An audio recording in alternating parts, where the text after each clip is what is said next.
Alors pour pas perdre trop de temps comme ce matin, on va commencer avec ce petit interlude que Lynn et Sarah nous ont offert ce matin. On va réitérer avec de nouvelles musiques.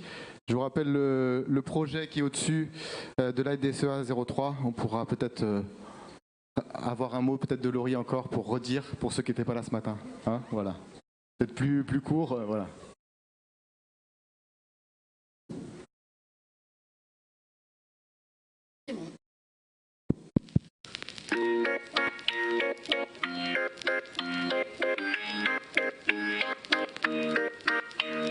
Si je m'endors, me réveillerez-vous? Il fait si froid dehors, le ressentez-vous?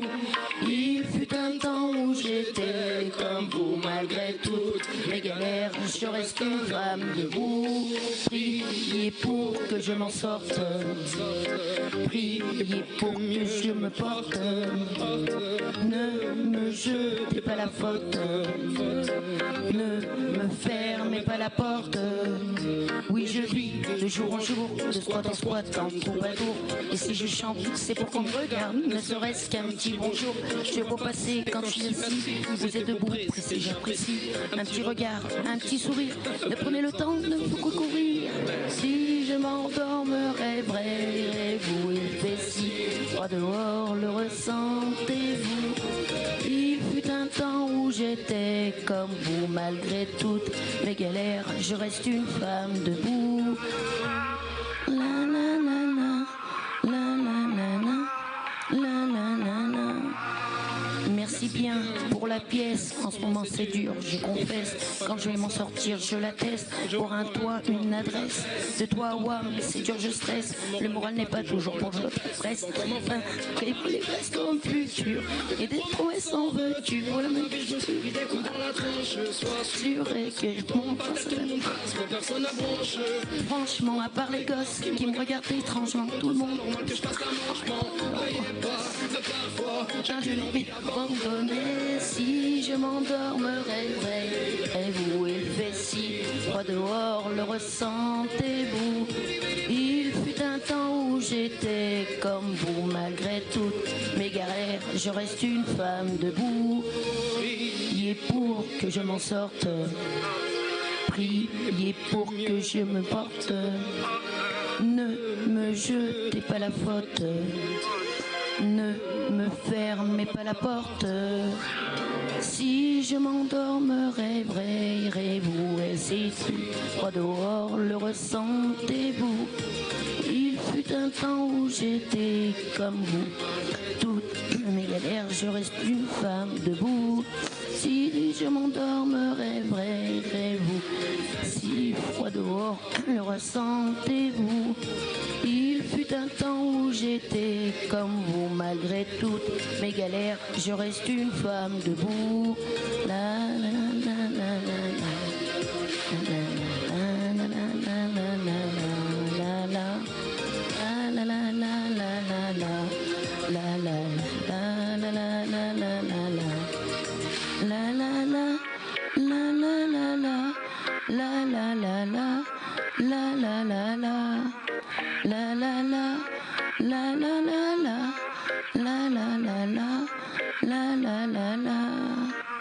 Merci.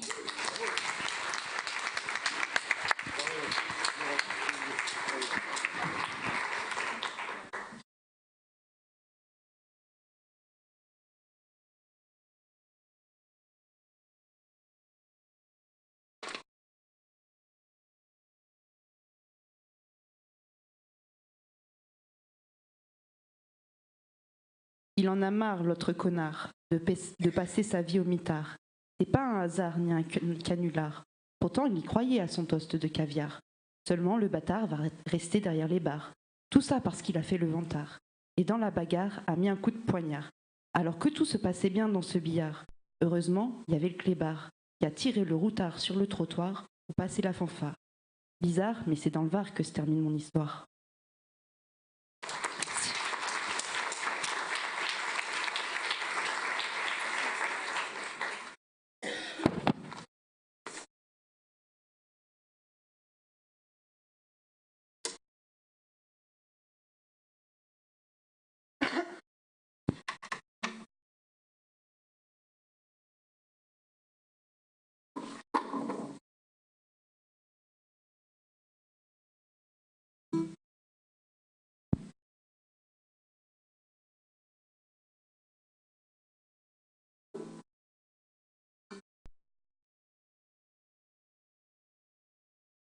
D'abord, j'ai perdu des amis, j'ai perdu du temps.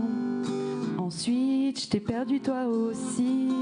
Pourtant, Dieu sait que dans ma vie, tu fais la pluie et le beau temps. Je sais plus comment les attraper, les mains qu'on me tend. Bien sûr que je voudrais m'arracher des bras de la solitude qui m'enlacent trop souvent. Si mon cœur est en verre, comment voir à travers, franchement? Je sais pas moi-même ce que je ressens. Je sais pas comment je vais faire, non. J'assiste à mon propre enterrement. Je n'ai pas besoin de fleurs, je veux qu'on m'offre des jours meilleurs. Y a rien ni derrière, avant ni derrière, non. Je sais pas comment je vais faire, non. M'en sortir, j'en fais le serment. La douleur, je préfère en rire. De toute façon, y a rien à dire. Alors je la porte fièrement. Bientôt, je me lèverai de mon lit pour marcher un peu. Adieu, jolie mélancolie. Je veux plutôt toi dans ma vie. T'as trop traîné dans mes yeux tatoués de nuit blanche. Se ferment pour toi des souvenirs en apparence. Et c'est l'effet boule de neige qui m'enlace dans tes mains. Ce que longtemps l'hiver, longtemps que j'ai paumé le printemps. Je sais pas vraiment ce qui m'attend. Je sais pas comment je vais faire, non. J'assiste à mon propre enterrement. Je n'ai pas besoin de fleurs, je veux qu'on m'offre des jours meilleurs. Car rien ni devant ni derrière, non. Je sais pas comment je vais faire, non. M'en sortir, j'en fais le serment. La douleur, je préfère en rire. De toute façon, y a rien à dire. Alors je la porte fièrement. Pardonnez-moi si je vous ai lâché. Pardonnez-moi, j'étais écorché. Je pense mes plaies une à une. Et tout ce temps que j'ai semé, et tous ces mots qui m'ont sonné, j'avance blessée mais sans rancune. Je sais pas comment je vais faire, non. J'assiste à mon propre enterrement. Je n'ai pas besoin de fleurs, je veux qu'on m'offre des jours meilleurs. Car rien ni devant ni derrière, non. Je sais pas comment je vais faire, non. Je sais pas comment je vais faire. Je sais pas comment je vais faire, non. Je sais pas comment je vais faire. Merci. C'est lui ?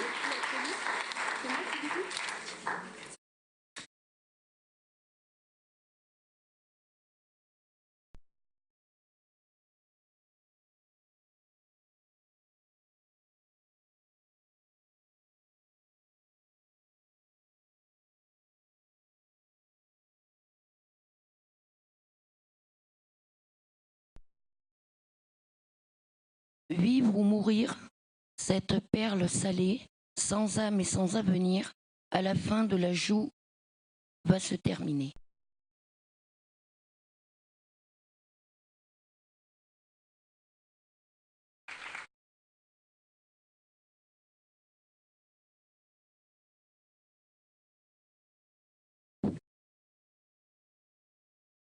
J'ai habité à Lezoux, dans un appartement au tout début de ma vie. Tout de suite après, je suis allée habiter chez ma grand-mère, où sous un vaisselier j'allais faire ma sieste, avec ma première cigarette non allumée. Seules des photos en témoignent. Là où mes souvenirs commencent à être intacts, c'est lorsque je suis allée habiter à Ambert, avec une mère concierge. Je me souviens avoir fait disputer mon demi-frère pour un lecteur cassette. Ensuite, la mère a perdu son travail et j'ai vécu à Chaumont-le-Bourg de 1994 jusqu'à mes 17 ans. Ceci dit, sur cette même commune, sur la seule place du village, j'ai vécu 3 mois dans 3 maisons différentes. Je m'abstiendrai de raconter cette période. Après, j'ai vécu 9 mois à Rosne, près de 9 mois à Beaumont-les-Rendants aussi. J'ai eu mon premier appart en colocation vers le lycée de Presles. L'alcool coulait à flot. Après, j'ai arrêté de boire. J'ai déménagé avec les éducs dans l'entraide au-dessus de la boîte à pizza. J'aimais bien cet appartement. J'y ai fait quelques soirées. C'est là que j'ai fêté mes 20 ans.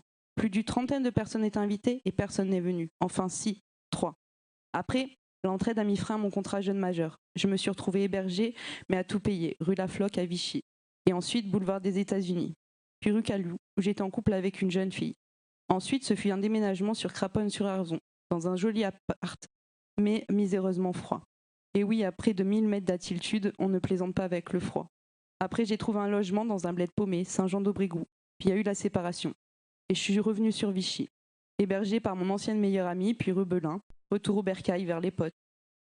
Puis je suis de nouveau tombée amoureuse et suis partie 1 an dans une commune à côté de Montluçon, qui s'appelle La Chapelaude, où elle a été violente et je l'ai quittée. Et j'ai suivi le patron que j'avais à l'époque à côté de Paris, Trappes exactement, où j'ai payé ma chambre en colocation, 500 €.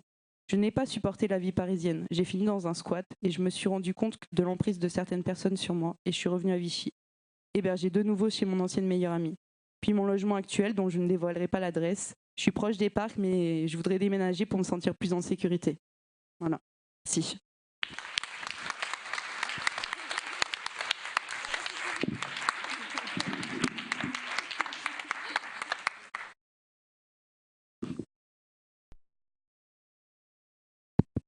C'est bon. Rebonjour pour ceux qui étaient là ce matin et bonjour à toutes et à tous qui n'étaient pas là ce matin. Je nous représente de nouveau. Donc nous faisons partie de l'équipe de prévention spécialisée de Vichy qui dépend de l'ADSEA 03. Donc c'est l'association départementale pour la sauvegarde de l'enfance, l'adolescence et l'adulte de l'Allier. Donc il y a une équipe de prévention à Vichy, à Moulins et à Montluçon. Donc à Vichy, on est une équipe de 5 éducatrices et un médiateur social aussi. Un des principes de la prévention spécialisée, c'est la libre adhésion auprès des publics qu'on accompagne.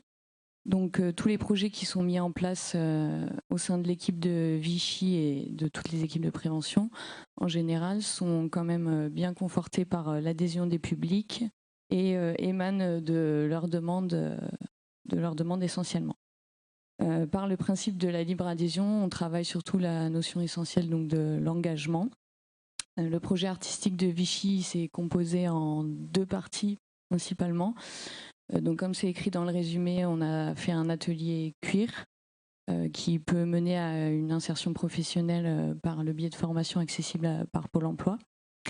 Et donc la pratique du chant avec une sous-partie avec la pratique et la rédaction d'écriture de texte en lien avec la compagnie Chercheurs d'Angle qui dépend de Procès des Zèbres, une compagnie de théâtre essentiellement à Vichy.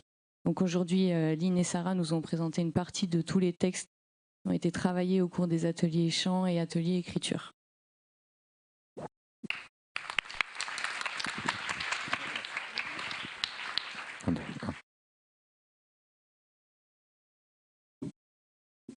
Donc merci à tous, on est presque à l'heure, c'est super. c'est toujours un petit stress, hein, les pauses de midi, pour commencer à l'heure. Donc on va pouvoir accueillir notre intervenant, notre illustre intervenant de l'après-midi, Philippe Jamais, que j'engage à venir sur la scène. Voilà, qu'on peut applaudir. Merci.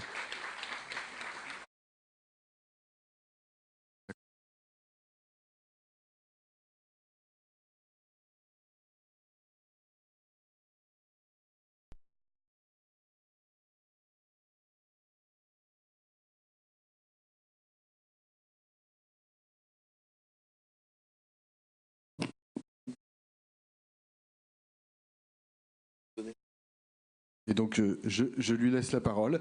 Je vous rappelle, pour tous ceux qui étaient là, et je le redis pour ceux qui sont arrivés, dans les espaces débat, n'oubliez pas d'allumer vos micros avec le petit bouton speak qui soit bien rouge. Voilà, je vous laisse avec Philippe Jamet. Merci de votre venue. Merci aussi. C'est avec plaisir et honneur que je me retrouve là. Donc, à parler de choses qui m'intéressent et qui sont effectivement ce qui peut être au cœur de la vie, c'est-à-dire l'échange et pourquoi est-ce que les êtres humains passent tant de temps à se gâcher aussi leur vie et à détruire alors que, ils ont profondément envie de toute autre chose.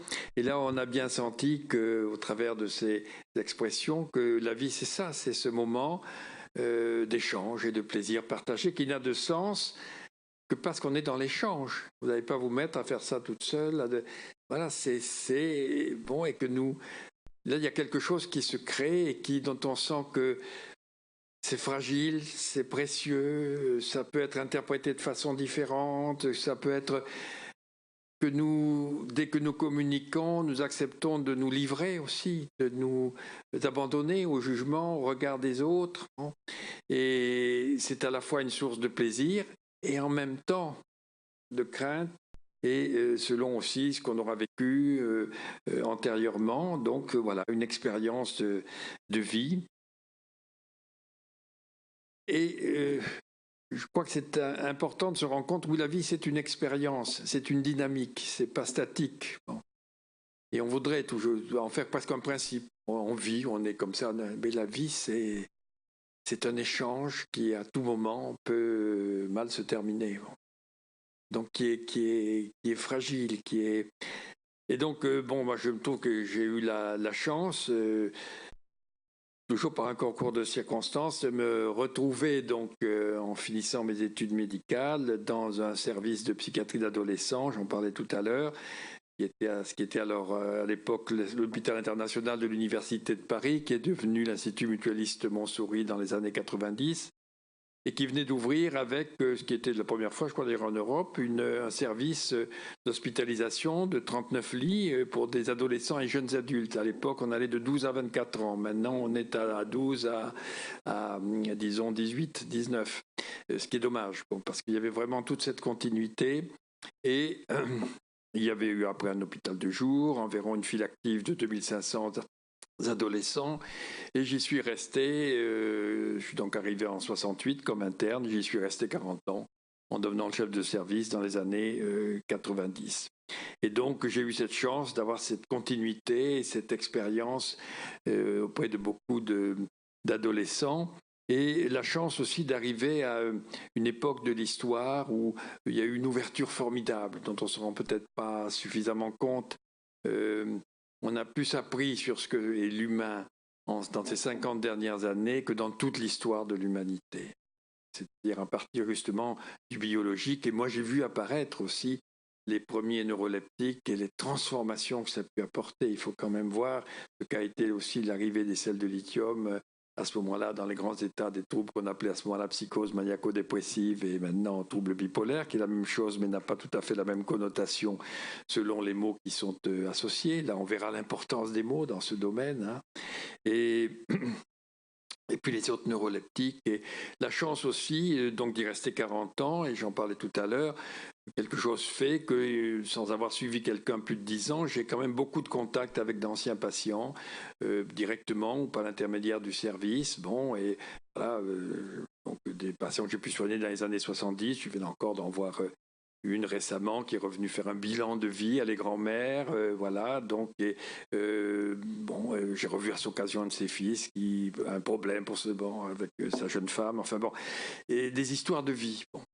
Et me dire que donc la vie, c'est une dynamique. Ce n'est pas quelque chose de statique. Il y a une grande force et en même temps c'est fragile. Et il me semble que on est resté encore là-dessus très, très, très figé. et que ça se voit là particulièrement justement avec les adolescents dont vous avez à vous occuper, et que le monde reste encore très binaire.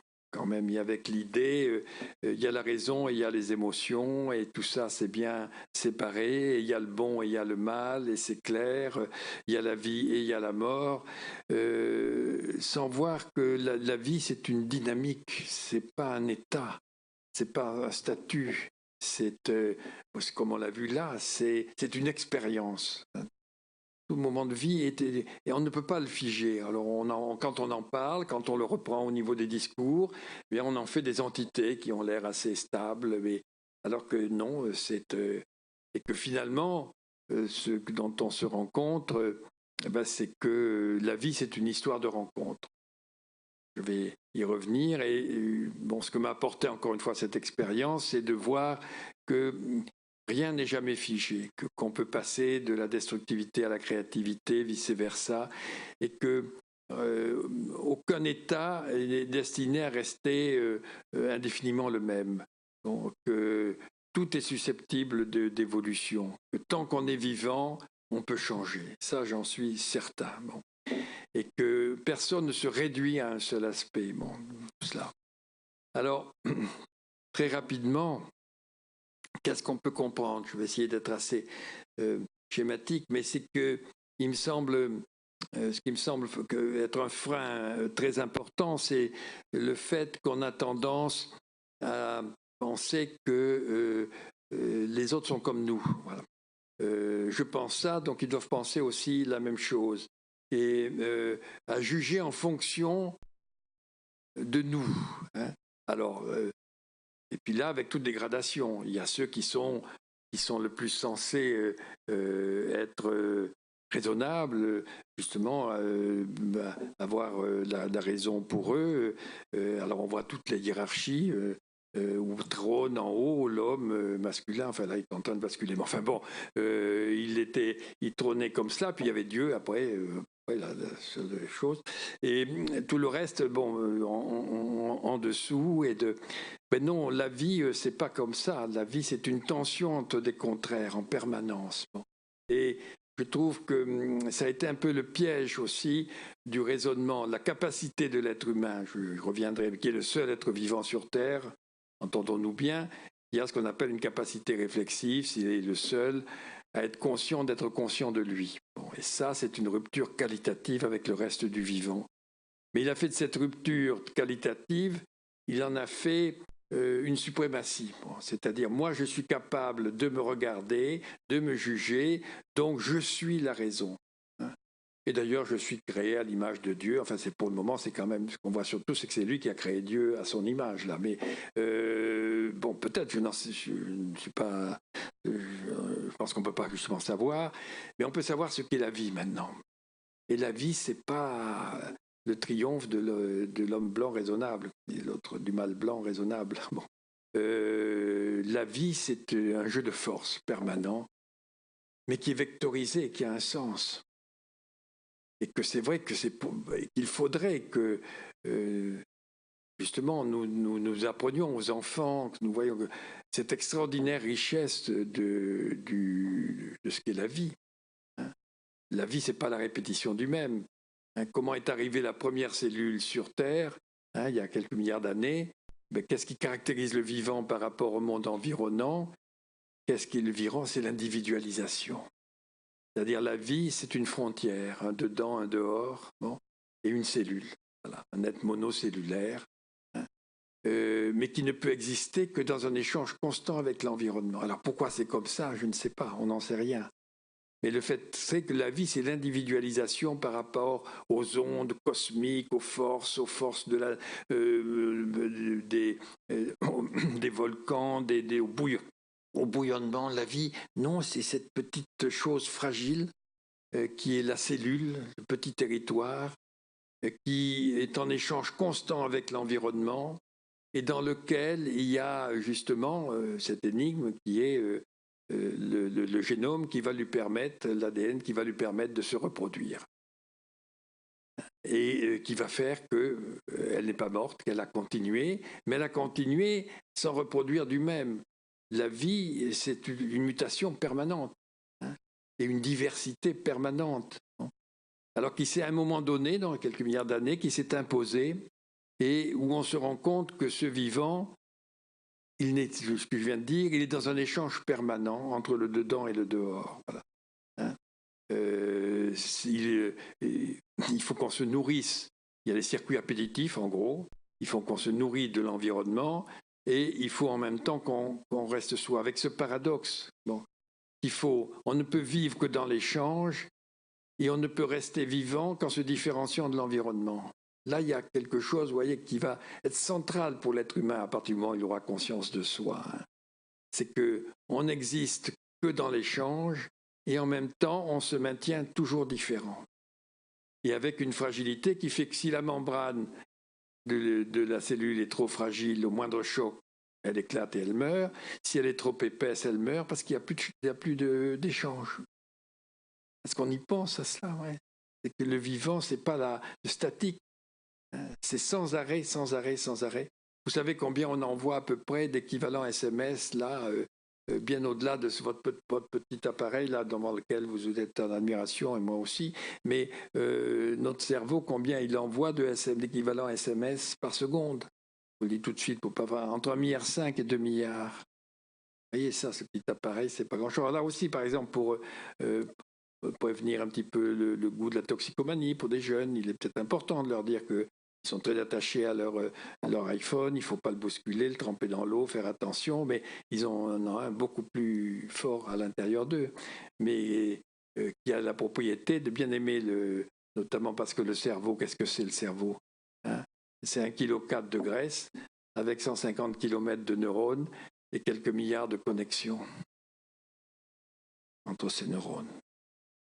Et le cerveau, la graisse en particulier, aime beaucoup le cannabis, par exemple. Hein. Il est très lipophile. Bon.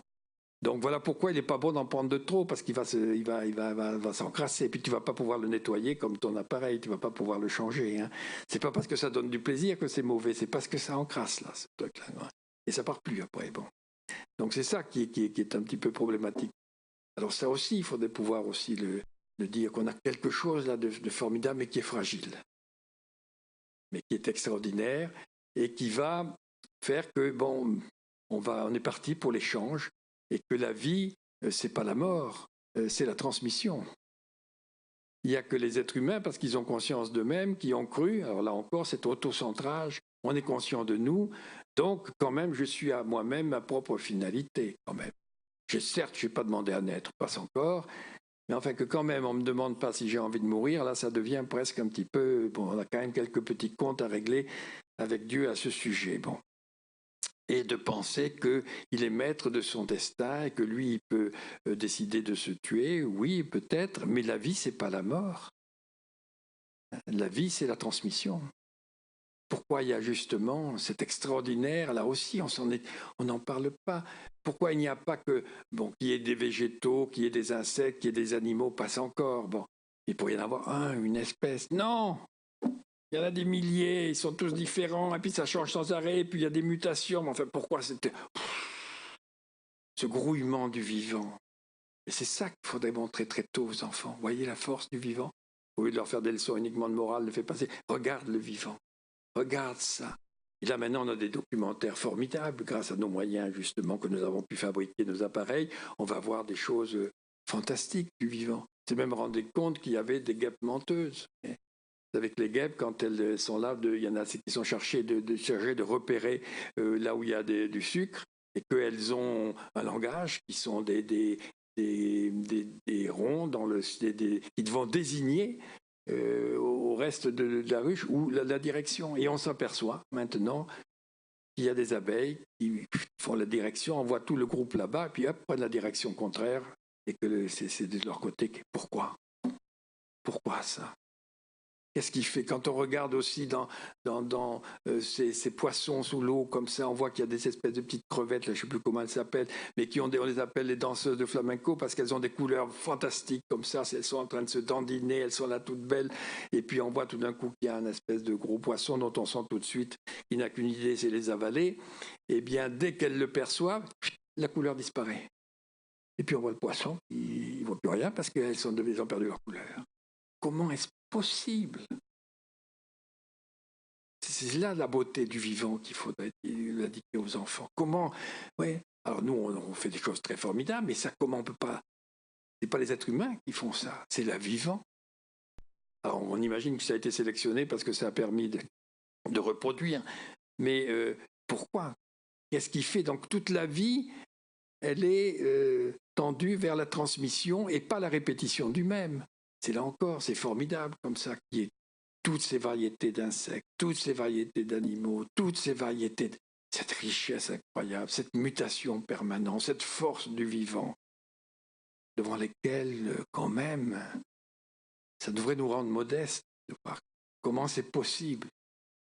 Et que nous allons bientôt être 7 milliards, hein, et nous avons plein de choses en commun, de cellules, et pas un d'entre nous n'a le même ADN. Comment est-ce possible? Alors oui, ça questionne. Bon. Mais vous voyez qu'on est un petit peu quand même, ça questionne, mais un petit peu plus profondément que de savoir s'il faut manger du cochon ou pas. Enfin, vous voyez que Dieu s'intéresserait à des choses de ce genre. Bon, enfin, quand il a la possibilité d'avoir géré cette nature avec cette diversité, et que le nombrilisme humain fait que quand même, on s'intéresse un petit peu trop à ce qu'on fait ou ne fait pas, et peut-être pas assez, on n'a pas assez de respect et d'admiration pour ce vivant qui va comme ça se perpétrer et muter et changer, nous donner toute cette variété de la vie extraordinaire. Bon.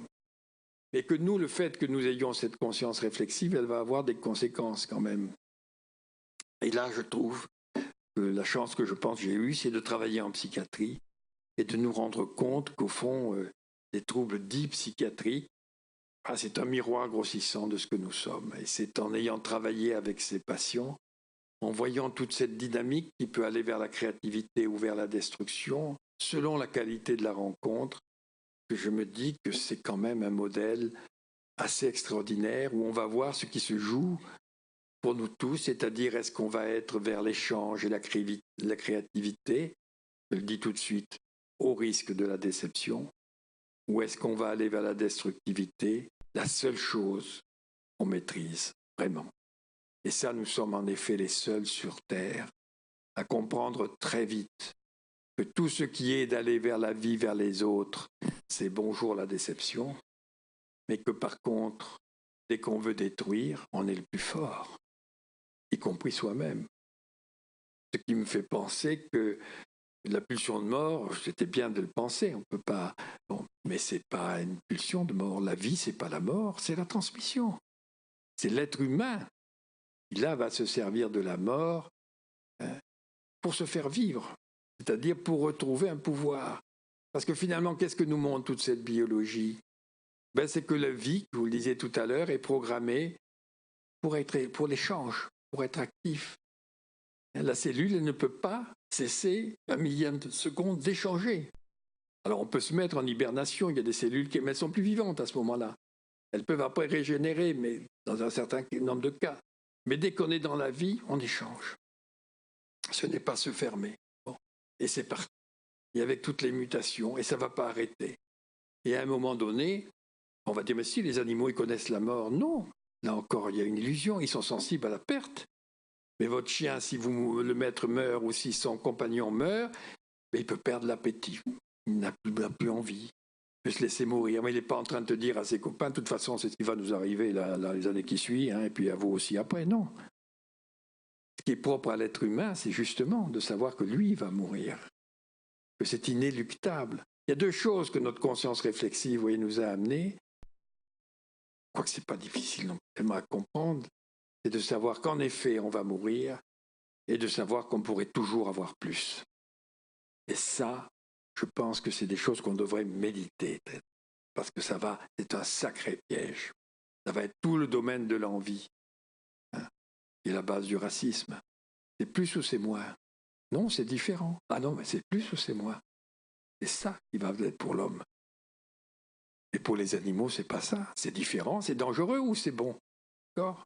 C'est pas plus-moins. Nous, si. Parce que justement, cette conscience de nous a amené à nous mesurer sans arrêt. Est-ce que je suis mieux, est-ce que je suis moins bien? Et alors c'est parti.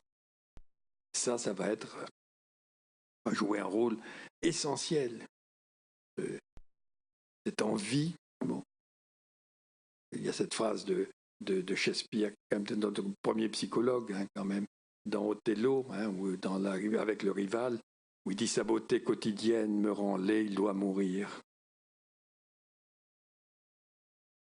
Regardez, si on regarde l'actualité, tout, c'est pas forcément celle-ci, bien qu'elle s'y prête particulièrement, mais enfin, ça explique beaucoup de comportements. Hein, côté insupportable, plus ou moins. Et ça, nous sommes piégés, et c'est la base du racisme. C'est plus ou c'est moins? Non, c'est différent. Ah ben non, ça ne m'intéresse pas. C'est plus, moins. Hein, et comme moi, je voudrais avoir plus, ben, je suis jamais sûr d'avoir plus, enfin, je peux toujours mettre moins aux autres. Ça, c'est encore à peu près sûr. On peut les débiner, vous voyez, ça ne manque pas. Hein. Débiner, et ça pourrait être dit à ces jeunes aussi de temps en temps. Tu sais, bon, on est là, on est tous à la même enseigne, hein, mais certains ont plus que d'autres parce qu'ils ont aussi plus souffert, parce qu'ils ont plus... Mais comprendre, on est plus, moins. C'est très difficile d'admettre la différence sans se mesurer, ouais.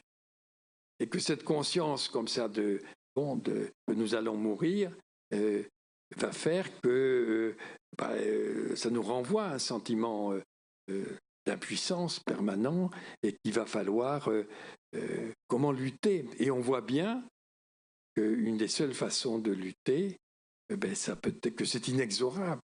Alors, il y a bien sûr les croyances, il y a deux moyens de retrouver un rôle actif, c'est-à-dire devant cette mort qui nous attend, deux moyens en donnant sens, ça va être la croyance et ça va être l'agir.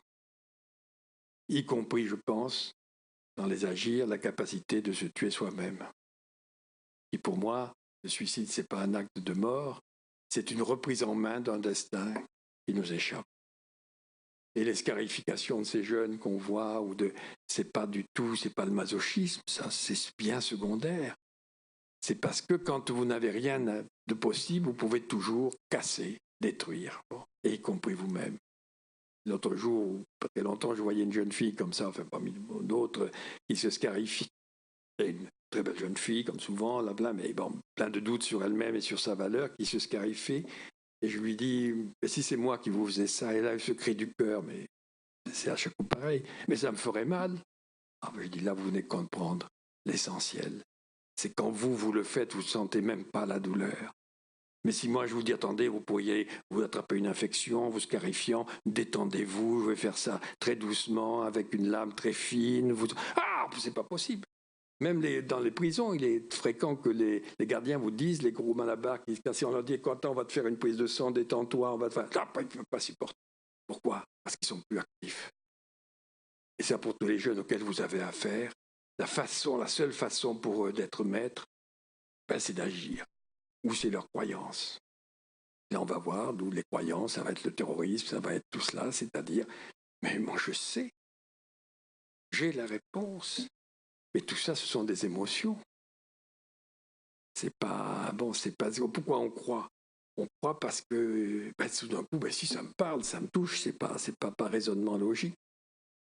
C'est que tout d'un coup, je crois ça va mieux. Je me sens exister. Je me sens plus libre. Alors ça nous questionne. On le disait tout à l'heure. On parlait du psychique. On dit c'est psychique. Alors qu'est-ce que c'est que le psychique? Moi, ça fait un moment que ça me tracasse, ça. C'est psychique. Oui, c'est quoi, c'est psychique? Alors, ça va être quoi? C'est que c'est inventé, c'est imaginaire, c'est des histoires qui se rendent compte. Non. Le psychique, c'est pas... Et alors, non, c'est psychique ou c'est biologique ou c'est chimique? Tout est chimique. Ça ne veut pas dire que ça se résume à ça, mais enfin, s'il n'y a pas de cerveau, il n'y a pas de psychique. Hein. Et le psychique, c'est pas les mots, c'est pas... Justement, on a pu croire que c'était les mots. Non, c'est... Et en fait, le psychique, c'est le fait que la chimie, la mobilisation de nos circuits neuroniques est mise en route par quoi? Par la relation. Le fait même, tiens, je pense à quelqu'un que, je pense aussi que je suis devant vous, ça va susciter un certain nombre d'émotions. Hein. mais c'est pas magique, hein. C'est pas psychique. C'est-à-dire que le relationnel va enclencher des circuits dont on commence à bien les connaître, ça c'est des progrès de la neurobiologie, des circuits qui vont être ceux du plaisir ou du déplaisir, c'est-à-dire et que finalement la vie se déroule entre deux émotions fondamentales, la peur et la confiance. Et après tout va se brancher là-dessus. La sexualité, l'appétit, tout ça va dépendre, est-ce que je suis dans la peur ou est-ce que j'ai confiance.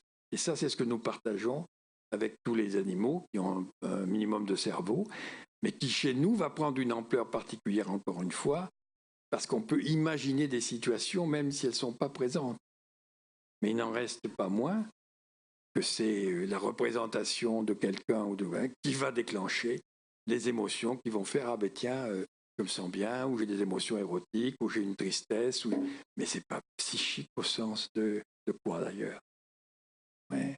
Alors, je crois qu'il faut que on sorte avec le côté aussi, c'est psychique, c'est qu'à la limite, c'est inventé, c'est une faiblesse, il y a le psychique où il y a la pensée, alors là, ça c'est très valorisé, puis tout le reste, ça serait un signe de faiblesse, on se raconte des histoires, non, c'est l'expression de savoir de nos émotions fondamentales, si on est dans la peur ou si on est dans la confiance. Et qu'on va avoir tous tendance à penser qu'on est un modèle aussi du fonctionnement. Si moi je pense comme ça, c'est quand même, je suis pas fou. Bon, donc, vous êtes d'accord, je suis pas fou, donc c'est comme ça qu'il faut penser. Non. Et ça va être un très gros problème.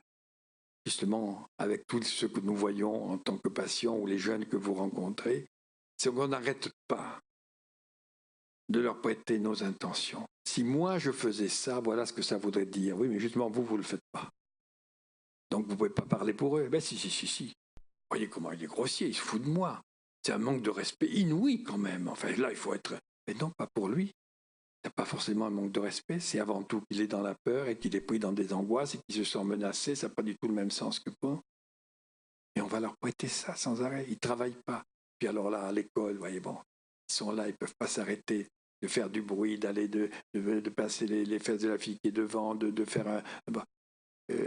c'est vraiment, c'est pas malignité, c'est quand même... non, c'est une contrainte. Quoique tous les troubles dits psychiques, avec le recul, peut dire c'est une conduite adaptative. Il faudrait les voir, ça changerait. C'est-à-dire quand vous demandez pourquoi vous faites ça, mais pourquoi ils font ça? Eh parce qu'ils sont moins mal. Donc c'est pas fou. Mais ils ne savent même pas pourquoi ils sont moins mal, c'est un fait. Si vous avez le vertige et que je vous dis montez au balcon, vous me direz non, j'aime pas les balcons, vous trouvez des tas de raisons pour dire je ne veux pas monter, je suis fatigué. Là, non, simplement c'est que si je me penche, j'ai le vertige, j'ai peur. Bon. Mais vous choisissez d'avoir peur. Je ne sais pas d'avoir peur des souris, des araignées, bon. Non, c'est pas... Essayez. Alors quand vous vous forcez, mais c'est barbant. Vous allez le faire peut-être une journée, mais vous ne pouvez pas tenir. Des tocs. Vous lavez les mains comme ça pendant 10 fois, ça va, quoi. Ça, quel que soit votre niveau intellectuel, si vous avez un toc, et de vous laver les mains, vous allez vous laver les mains 10 fois, 15 fois. Vous savez qu'une fois, c'est suffisant. Tous, on a toutes nos petites manies. Là, voilà, on va tourner la serrure 3 fois. Alors qu'on sait qu'une fois, ça va. Oui, mais si je le fais qu'une fois, mince, pourvu que je n'ai pas laissé la porte ouverte, le lendemain, on fait 2 fois, 3 fois, ça, c'est pas très grave. Si vous passez la matinée quand même à vérifier qu'elle est fermée, ça devient plus un problème. Mais ce n'est pas un choix. Pourquoi vous le faites? Parce que vous avez peur. Et que ce comportement, il vous permet de contrôler la peur. Et tous les troubles psychiques sont là parce que c'est un moyen, c'est pas fou, de maîtriser quelque chose qui nous échappe. Et les gamins qui vont à l'école, qui sont peu sûrs d'eux, qui ne peuvent pas rester en place, etc., et là aussi, ils ne le décident pas. Mais quand ils le font, ils sont moins mal. L'anorexie aussi, l'anorexie parce qu'elle le veut bien, non, la hystérie même. Aucun trouble psychique n'est décidé. Et quand vous le décidez, c'est ça par là. On voit tout de suite que ça manque de vitalité, que c'est un peu pièce rapportée. Voyez, c'est pas. Quand vous vous mettez en colère aussi vous-même, pas la même chose si vous faites semblant. Ça, puis tout d'un coup, vous pétez les plombs. C'est pas décidé. Mais sur le moment, ça vous fait du bien, donc c'est pas fou. sais pas, voyez, si vous me suivez de là, mais je pense qu'on est là maintenant à un moment où il faut qu'on arrête de parler. Alors, vous me direz, il faudrait que je convainque mes collègues un peu, mais enfin, peut-être un peu d'accord. Mais on ne se pose pas trop la question comme ça. Et pourtant, je pense que c'est fondamental de voir que les maladies dites mentales, c'est au départ des conduites adaptatives. Et je le dis même maintenant. Ça, c'est plus récent que le formuler comme ça, mais ça me semble parlant que ça se rapproche beaucoup de la toxicomanie. C'est pas fou d'aller boire parce que vous vous sentez mieux et que ça vous fait plaisir, ou d'aller fumer votre petit pétard, et pas fou. Pourquoi vous préféreriez de ce plaisir? Oui, mais c'est pathogène. Pourquoi c'est pathogène?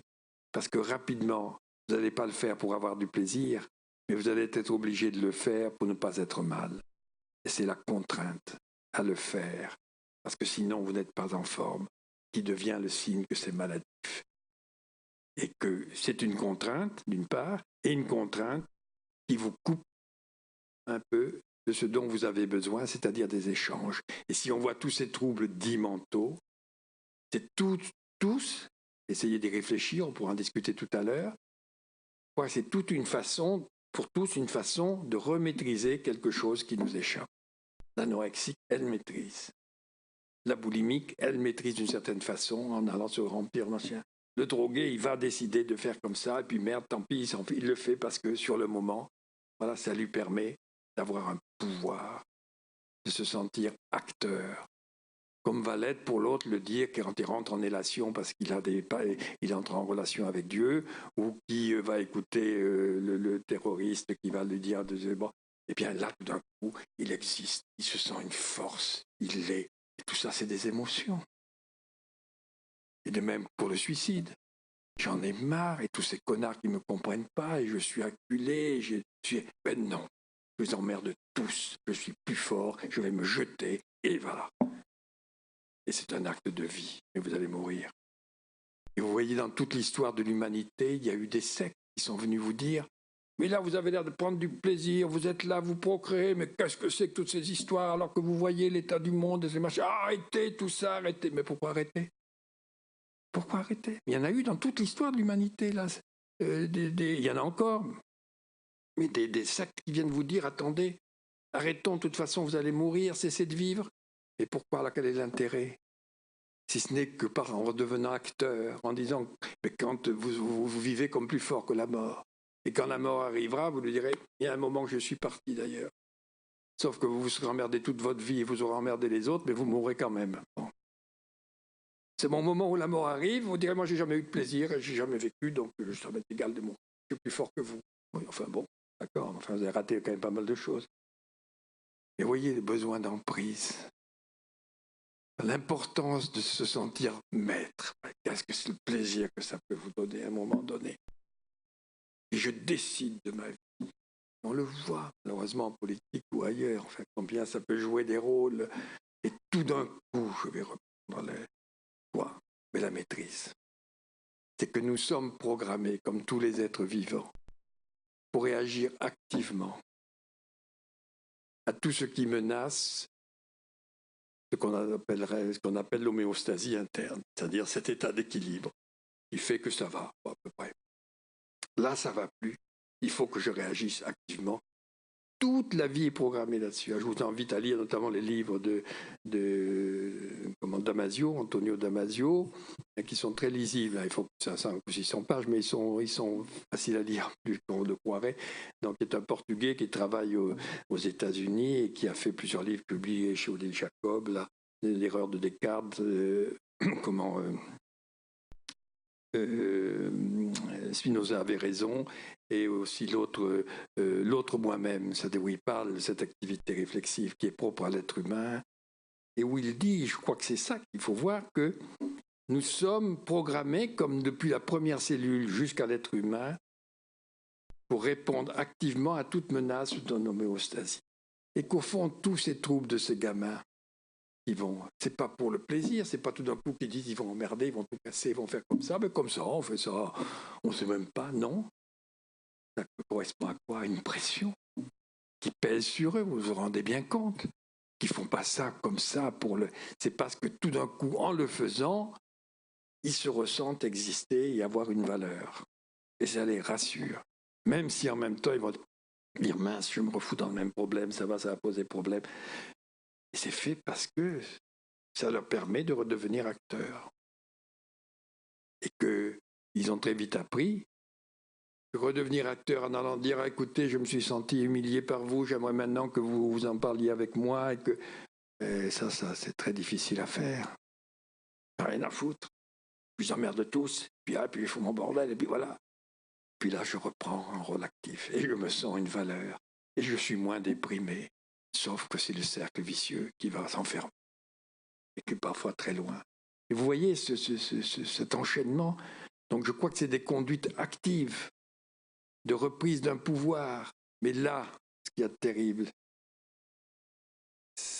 dans la vie, c'est qu'on ne peut jamais avoir un pouvoir sûr en allant vers l'autre. Vous voyez ? Ça, c'est quelque chose qu'on peut arriver aussi à parler avec eux.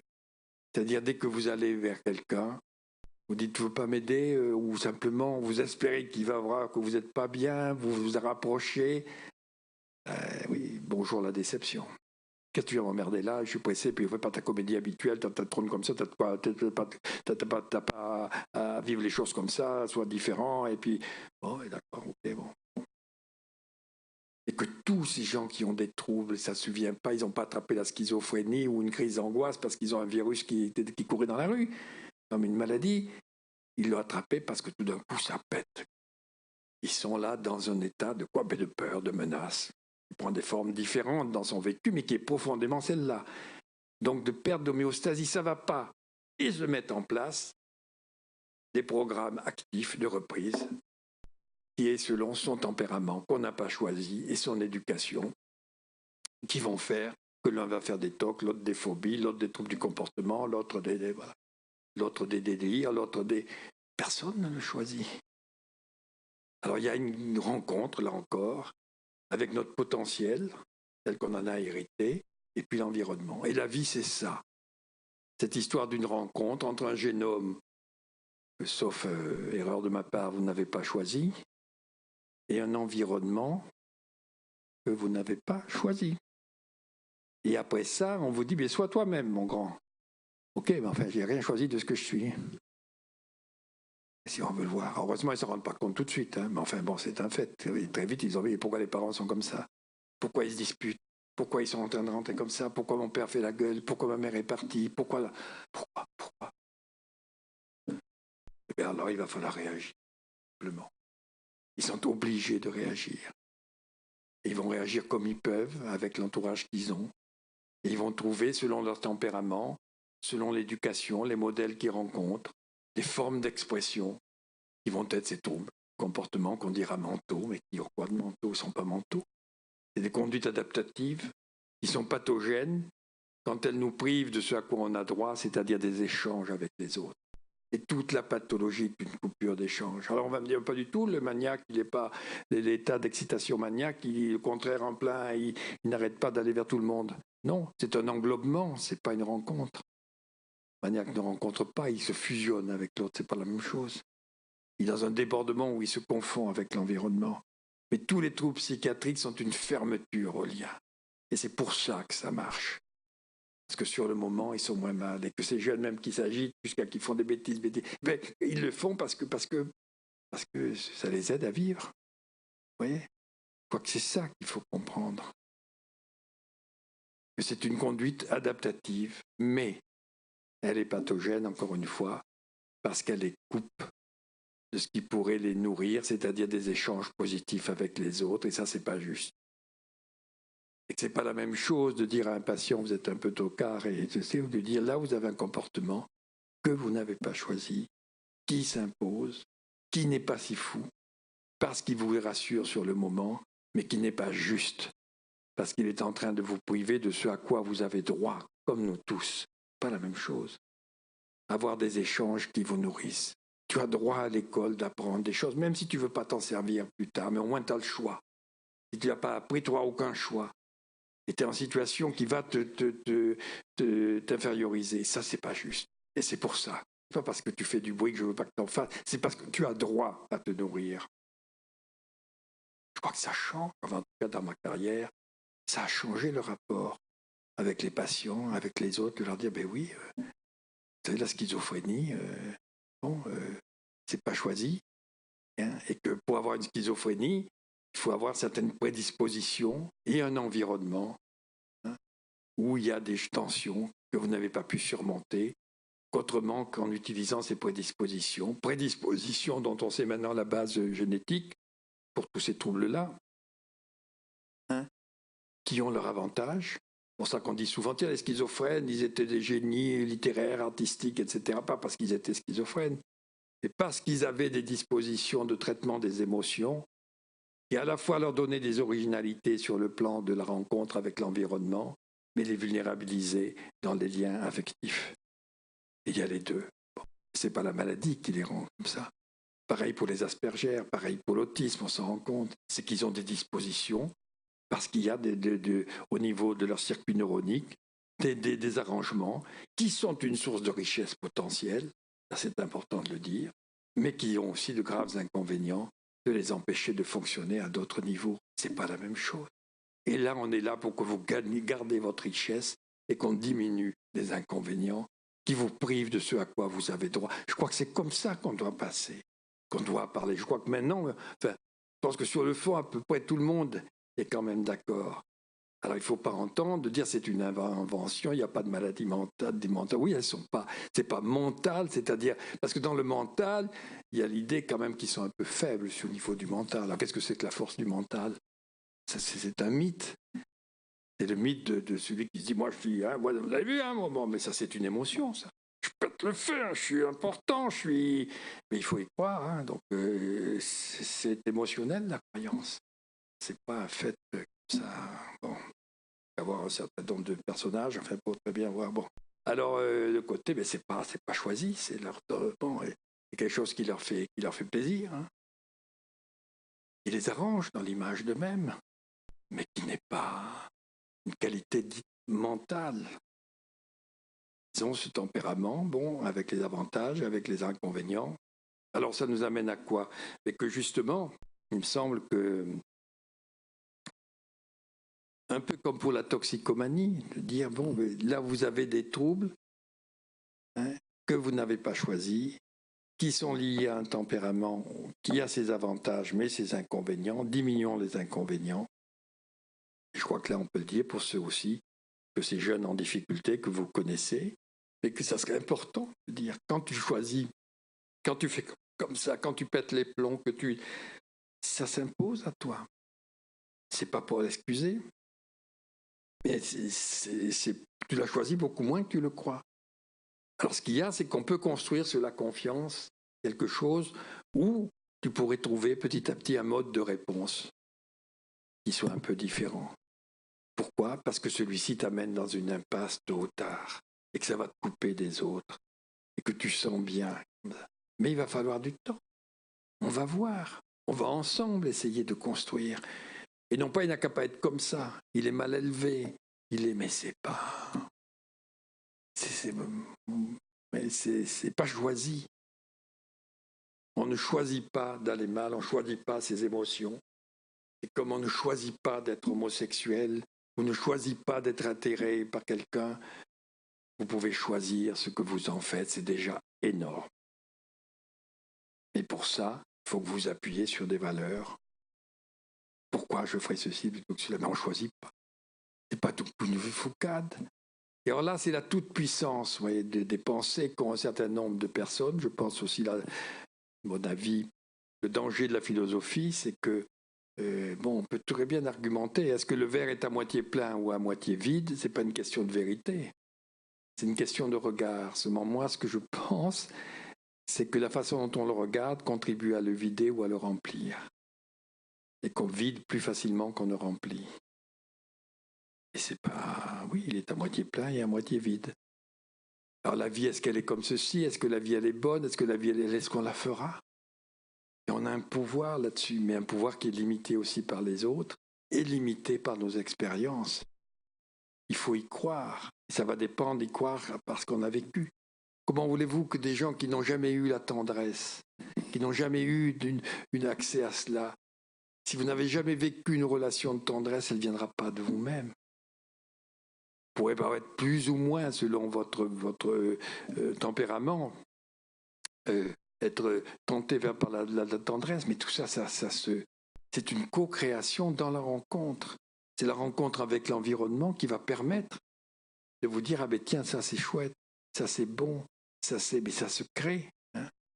Et que tous ces enfants en difficulté, ben on l'a parlé bien ce matin, on sait très bien que tout le parcours qu'ils ont, les points communs de rupture, d'agression, ils ne l'ont pas choisi. Et il faut qu'ils puissent comprendre qu'à la fois ça pèse, et qu'en même temps qu'ils vivent des émotions, je disais, correctrices, pour se rendre compte qu'ils peuvent changer, et qu'ils ont du plaisir à changer, mais qu'il va falloir du temps, beaucoup de temps.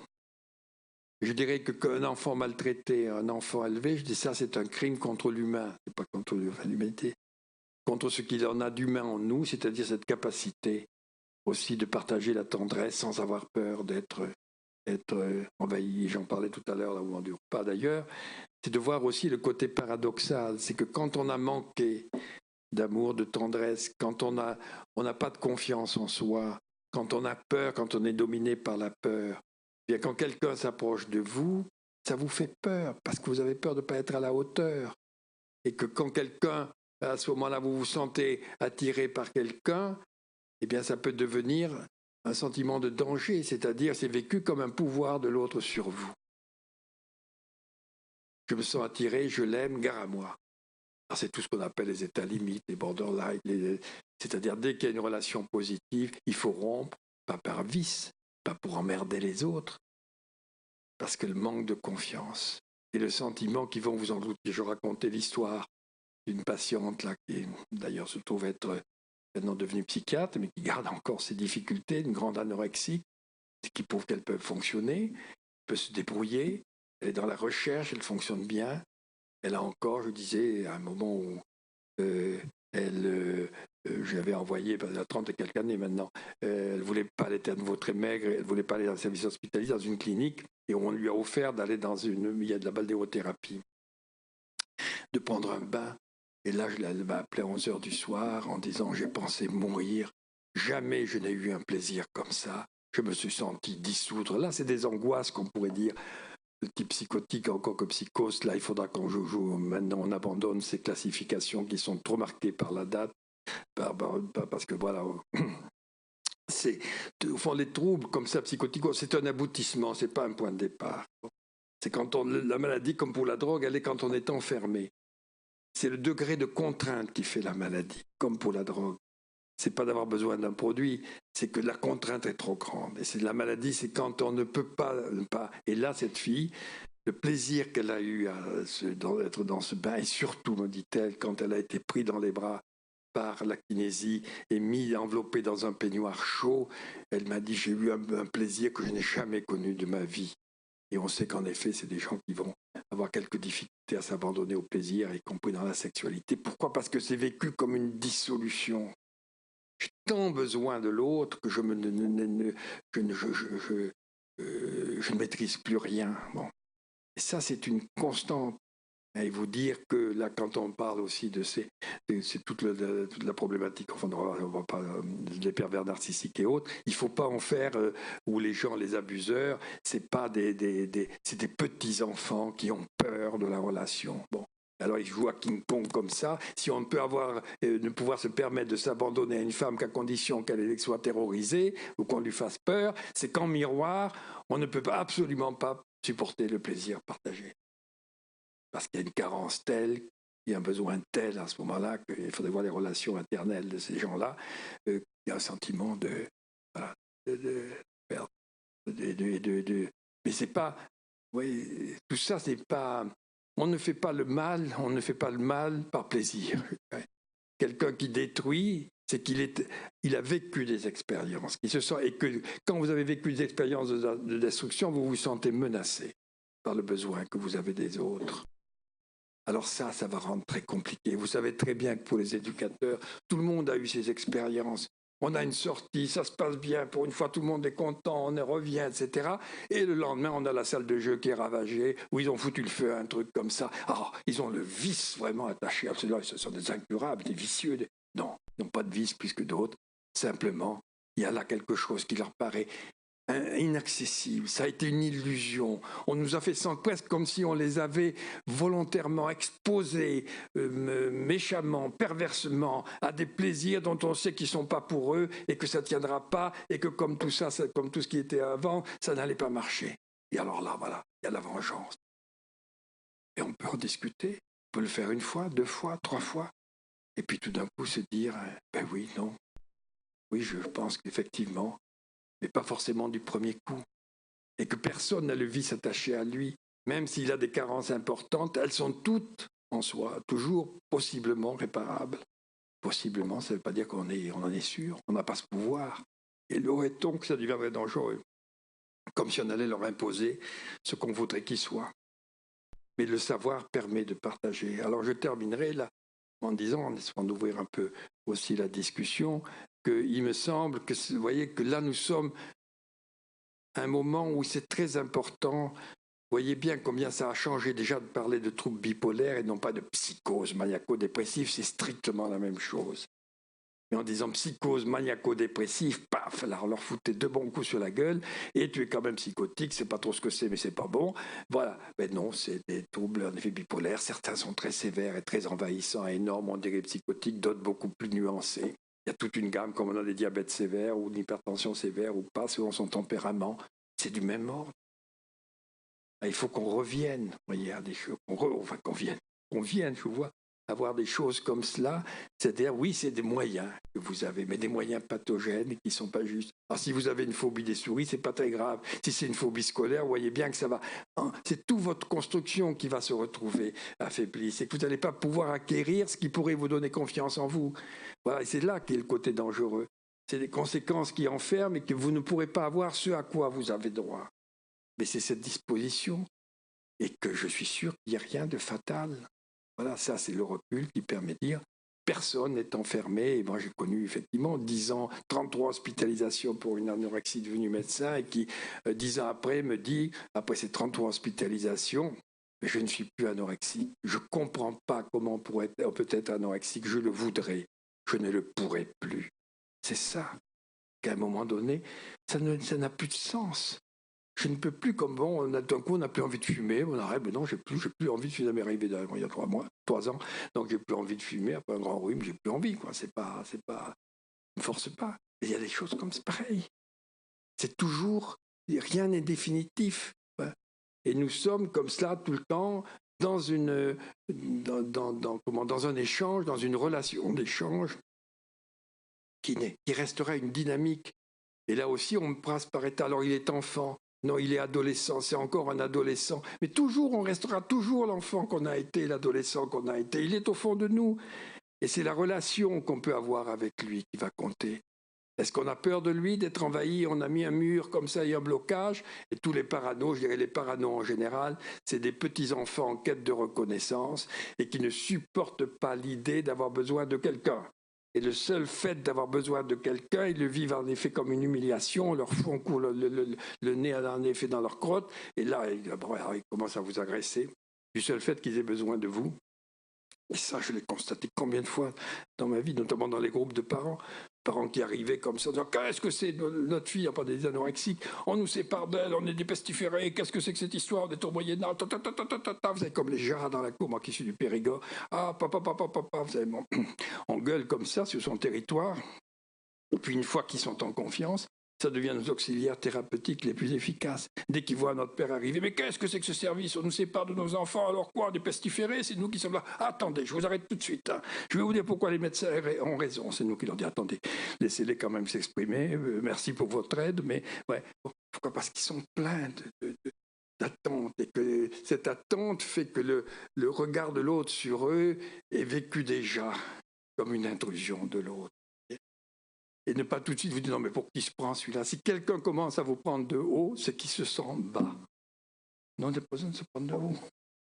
Et bon, voilà, je viens vous voir. Ou alors, si vous dites, tiens, l'autre, pour qui se prend, il est en train de se monter du col, bon, c'est tant pis pour lui, c'est qu'il a besoin, probablement, c'est qu'il a des vertiges. Mais ouais. Non, c'est que si quelqu'un fait, c'est qu'il a peur. Les paranos ont peur. Ça, c'est très important de le comprendre. Et ne pas leur dire, attendez, vous prenez rendez-vous avec moi, vous viendrez à votre heure, vous viendrez... Non, qu'est-ce qui vous met dans cet état? Je vous écoute, bon, on va trouver quelque chose. Recevez-les. Ouais. Si on demande, tout ce qui est trop fort cache son contraire. Là, il y a une règle générale. Trop d'assurance, vous êtes sûr que c'est quelqu'un derrière qui a... Alors, ça ne veut pas dire que ça rend... Il faut tous aider, mais il faut comprendre, ne pas penser qu'il est ce qu'il montre. Voilà. Si on montre trop quelque chose, c'est que on n'en est pas sûr. Et là, c'est pareil pour tous ces jeunes comme ça. C'est pour ça qu'il faut aussi pouvoir, nous, être des transmetteurs de tendresse quand même. Voir derrière, il y a un petit enfant. Derrière, c'est lui qu'il faut. Et ce petit enfant, il a été trop tôt mis de côté, barricadé. On l'a fermé à clé, on a eu peur. Et nous, il va falloir le réapprivoiser doucement, sans condescendance. Et ne pas non plus en miroir nous sentir attaqués ou agressés parce qu'il lève un peu la tête ou qu'il prend un ton un peu... Bon, de dire s'il a besoin de c'est qu'il a besoin. Quelqu'un qui arrive comme ça et pour vous rentrer dedans, c'est qu'il n'est pas très à l'aise. Bon. Alors ça ne le rend pas forcément plus sympathique, mais nous, on peut dire, ouais, il y a cette dynamique, ouais, cette dynamique en miroir. Et ça, vraiment, ça, c'est ce que m'a pris mon milieu et qu'on a tout intérêt, que dans les trucs familiaux, ceux qui gueulent le plus, c'est ceux qui c'est pas pour rien qu'on gueule, c'est ceux qui se sentent lésés. Alors c'est à tort, mais eux, ils le vivent comme ça. Donc il va servir à rien, au contraire, d'aggraver les choses, que de leur prouver que non seulement ils se pensent lésés, mais qu'en plus les autres considèrent qu'ils n'ont absolument pas à revendiquer et leur ni tout ce qu'ils veulent bien montrer.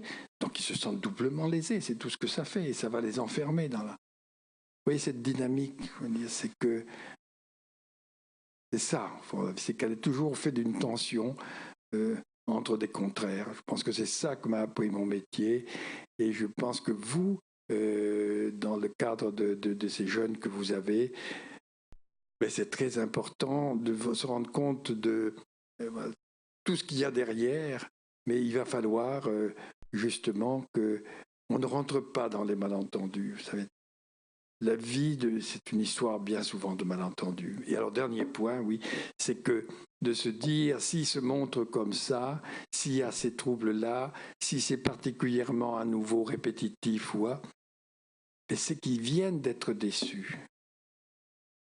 Pour tous les troubles, et ça, on n'est pas préparé à cela. On voit ce qui ne va pas, on est préparé de manière très médicale.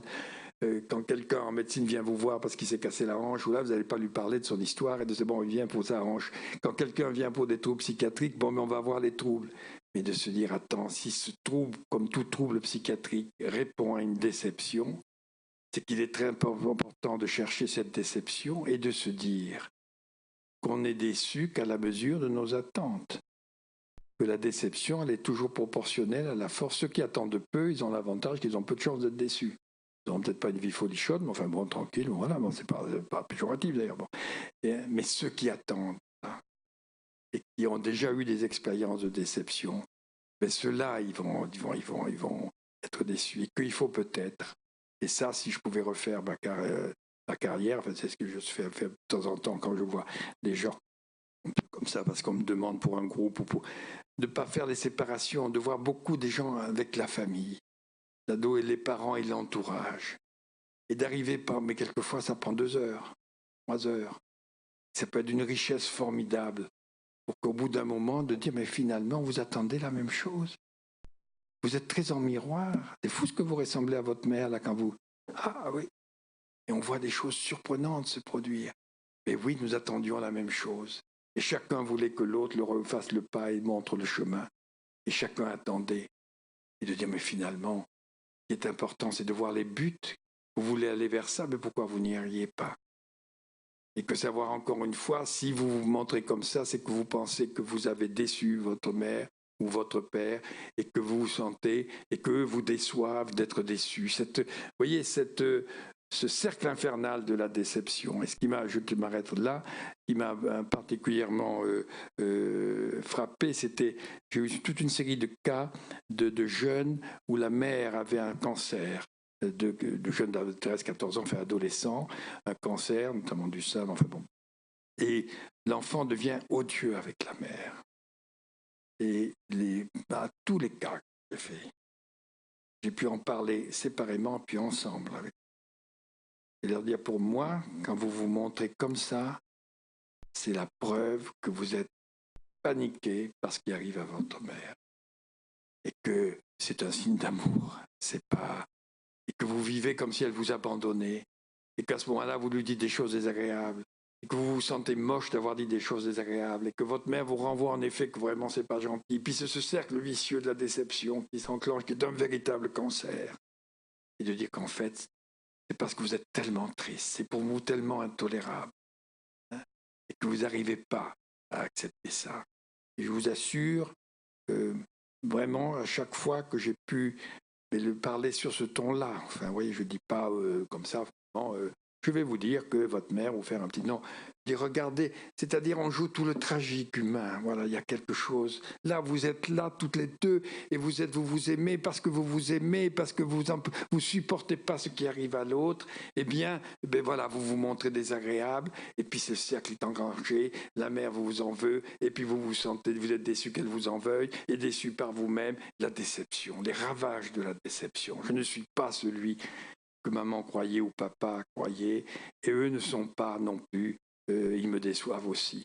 Ça peut être dit, ça, je termine là-dessus en disant qu'il me semble que dans nos métiers, quelle que soit votre position, les éducateurs, les en équipe, il faut qu'on apprenne un peu plus à métacommuniquer, à oser dire moi je ressens ça comme ça. Il ne faut pas le faire n'importe comment, pas dans une ambiance, mais pouvoir plus qu'on ne le fait.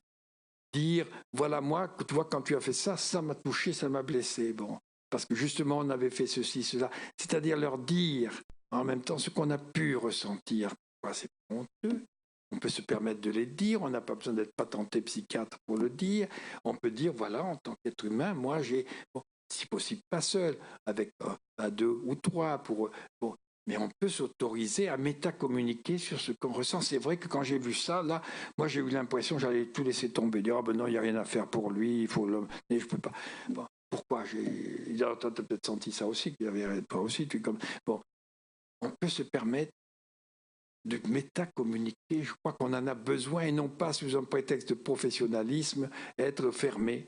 De trop, on ne va pas faire le psy, c'est pas le problème, on est dans une autre, mais on a le droit de parler de ce qu'on ressent et de dire oui, c'est pas je t'aime ou je t'aime pas, c'est oui, là je suis touché et blessé, oui, ça m'attriste de te voir comme ça, oui, ça là bon, et moi je suis sûr que tu as aussi d'autres possibilités.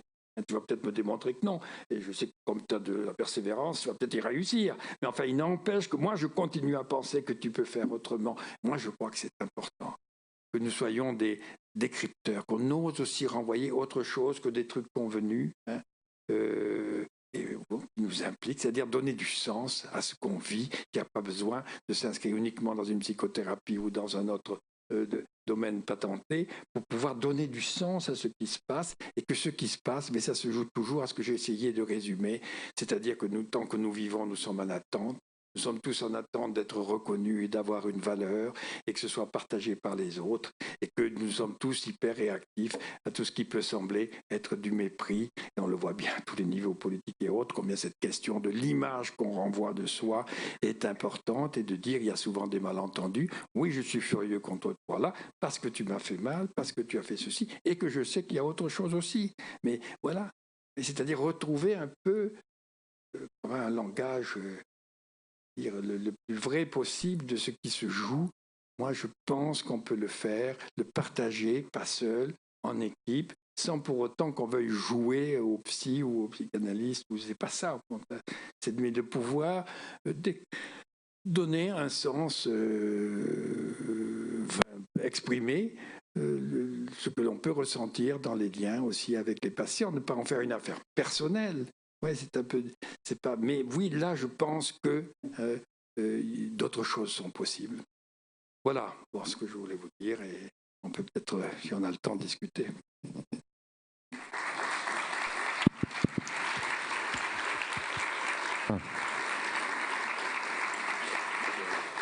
Merci beaucoup, merci énormément. Donc effectivement, on va inviter la salle à réagir et puis à poser des questions. On se rappelle aussi peut-être ce qui a été évoqué ce matin, qu'on peut éventuellement donc faire un ping-pong avec les idées qu'on a eues ce matin qui n'ont pas émergé vraiment dans le débat. Donc voilà, je vous invite à réagir et d'utiliser vos micros, je le répète, c'est un peu voilà, en appuyant sur le bouton speak pour formuler vos questions. Allez-y. Oui, bonjour. J'ai une question. Juste 2 secondes. Pardon. Si vous pouvez dire qui vous êtes rapidement ou dans quel domaine vous travaillez. Donc, je suis éducateur spécialisé. Je travaille dans un service d'AEMO, aide éducative en milieu ouvert. À un moment, vous avez dit, il faut en parlant des jeunes, qu'il faut qu'ils apprennent ou qu'ils comprennent que le changement est possible. Moi, ça m'a amené à une question avec plusieurs entrées ou plusieurs questions à l'intérieur de la question. C'est comment on fait, ça c'est la question un peu basique. Vous avez parlé du fait et c'est en lien direct avec ce que vous me dites, donner du sens et la question du désir, et ça m'amène aussi à me dire, à me demander comment on fait, parce qu'il peut y avoir quelque chose d'un peu pervers de vouloir implémenter une espèce de désir ou de sens auprès de quelqu'un pour lequel c'est pas vraiment le sien. Ça c'est en lien avec peut-être aussi quelque part les injonctions institutionnelles. Et puis la dernière question, vous avez commencé à y répondre, c'est la question de la métacommunication. Comment on fait tout ça quand on est éducateur spécialisé? Quelle formation? Enfin, ça fait référence à la question de la formation et de notre formation. Voilà, je ne sais pas si c'est clair. Oui, non, c'est clair et simple, ça se résout ça en 2 minutes, là, c'est un problème. Là. C'est ce qui est le plus facile. Hein. Non. Faites au mieux, je vous dirais. Faites au mieux de ce que vous pouvez. Voilà. Bon, alors donc, après commencer... Mais c'est une tension aussi. La vie, c'est pas facile. Bon, c'est pas, il n'y a pas de recette. C'est une tension, mais qu'on sente qu'on puisse dire des choses assez sincèrement qui sont pas des choses non plus définitives. On porte pas un jugement sur le sujet. On sent ceci, cela. On dit voilà là, il me semble que bon, voilà moi aussi ce que je ressens, moi ce que j'ai envie. Et c'est pas en termes de jugement, d'amour c'est de noter des choses les plus simples possibles. Les plus directs, bon, mais pouvoir bon, moi j'ai envie, oui, j'aurais envie qu'on fasse quelque chose et j'ai l'impression, moi, que je suis même sûr que tu pourrais faire autre chose que ça, hein, bon, et que ça serait, d'après mon expérience, je crois qu'on est quand même mieux quand on fait des choses où on tire du plaisir que quand on s'enferme ou qu'on casse. Mais voilà, enfin donc assez simple, comme on le sent, et ne pas, on finit par manquer trop de naturel, bon. Qu'on ait une espèce de ligne de surmoi et malheureusement le champ psychothérapique a pu dire c'est exclusif, il faut le faire par les spécialistes et pas alors on va pas faire la même chose, ça va pas avoir la même portée, mais ça en a une autre et qui est très importante dans le quotidien, de pouvoir dire moi là bon l'autre jour regarde ce qui s'est passé, bon moi bon, je te dis, je pense que tu peux faire mieux. Je te dirais même que je t'apprécie, je trouve que tu as des qualités. Bon, mais quand je te vois faire ça, bon, ça, que tu casses tout, tu t'es comporté comme ça l'autre jour. Moi, ça me retourne, enfin, parce que je dis, tu sais que tu peux faire autrement. Et que, enfin, dire ce que on peut métacommuniquer, ce qu'on sent. Et ne pas en faire, ce qui est trop souvent un jugement de morale, valeur. On ne dit pas tu es un pauvre type, tu es pas bien, non, on dit je ressens ceci, je vois cela, moi il me semble que tu as ces capacités. C'est pas un jugement, on n'est pas à dire mais là tu t'es montré insupportable. Là. Enfin, comment? Oui, je crois qu'il faut qu'on retrouve un peu de naturel et de métacommunication, sinon, parce qu'ils sont perdus, eux-mêmes ont du mal à discriminer leurs émotions. Et si on les renvoie qu'en binaire, ça c'est très mauvais, oui, ou là on est content de toi, bon, ben, c'est tout.